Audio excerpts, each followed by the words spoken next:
obviously you can see from the start of the video we are going to be playing Crash Bandicoot 2 on the Dreamcast, but it's not just as simple as putting this disc in this machine.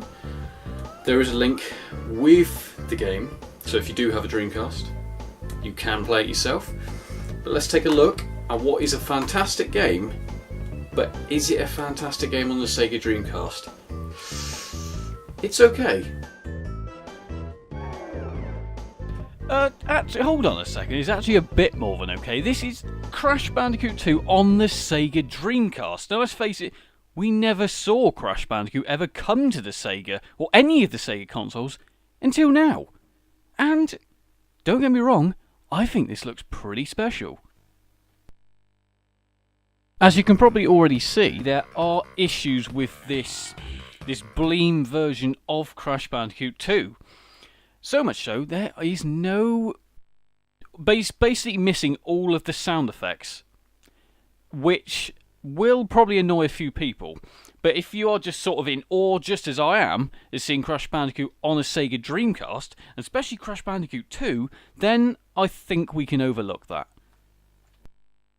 Now, I'm sure you're pretty well aware that Crash Bandicoot was created by the guys from Naughty Dog. So the people who made Last of Us and Uncharted, they created this orange little son of a gun. And there's been tons and tons of Crash Bandicoot games along the way. Obviously this started back in 1996 or 97. And now we're in 2017, and obviously they've now just done the HD trilogy on the PlayStation 4. And don't get me wrong, if that's successful, there will probably end up being more. But not that I complain about that. Now in this chapter of Crash Bandicoot, Dr. Cortex is actually apparently a good guy. He's actually helping you to try and save the world. Yeah, I know, I did not think he would do that. But let's face it, some people that we already think are bad guys can end up helping us. Now there's a few issues with this Bleem port. Now the main issue is the fact, as I said, there are no sound effects. Now we do have music, as you can hear, we have got the soundtrack there, but there are no sound effects, which kind of, it feels a bit strange. Now I don't know if that's just specific to this port, the one I've put onto the Dreamcast, or whether this is for all of them. I really don't know. But the fact there is music there, that kind of masks the lack of sound effects.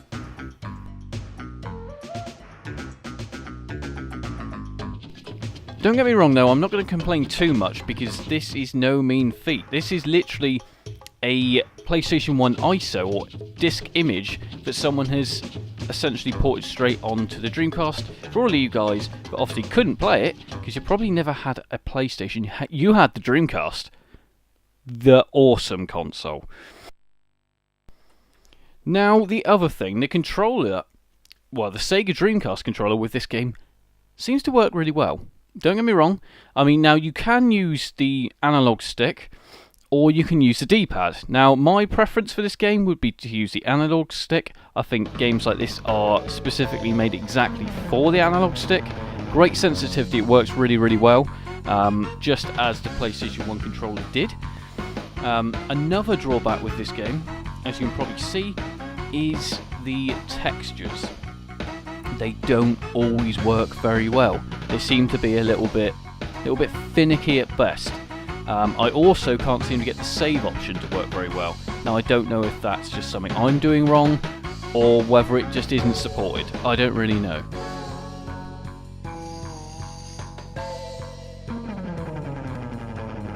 But this game's a bit of a party piece really. It's one to really show off the fact that the Sega Dreamcast can do so much more than people really seem to give it credit for. And I think people are really opening up their eyes to that. The fact that there's now so many damn ports on this system that people are like, holy shit, why was this never done originally? The game does suffer slight slowdown every now and again. Now I think that's... I can't really explain it. to be honest. But there is a slight bit of slowdown. You can hear it in the music, you can see it in the actual gameplay, but it's nothing that really hinders the gameplay. You're still going to get Crash, as we know and love.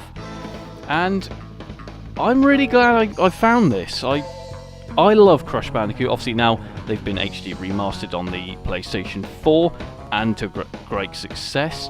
And now you can play it on your Sega Dreamcast. Now I'm not sure if it's just the second one. I'm pretty sure the first one exists as well. The download link is in the thing below. There's also a guide that I'll link on how to do this. It's really, really easy. So if you love Crash Bandicoot and you've never played it on the Sega Dreamcast, well, now is your chance. This is another great part of the game, the chase scenes. Now we obviously all remember the polar bear scene, where you ride a polar bear with a snowball chasing you. That also features within this game, along with its many bosses and all the creepy critters that we're all scared of and love at the same time.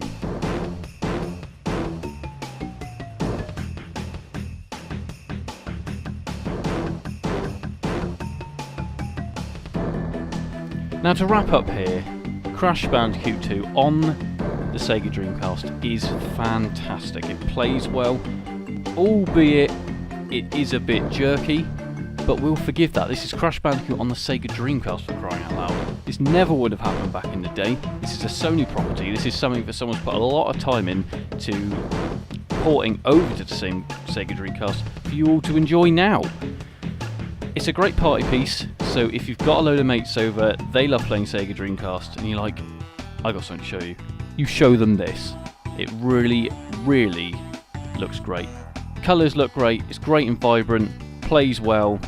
Just show them it. You will not regret it, and they will love it. I've been Al from Games Reup.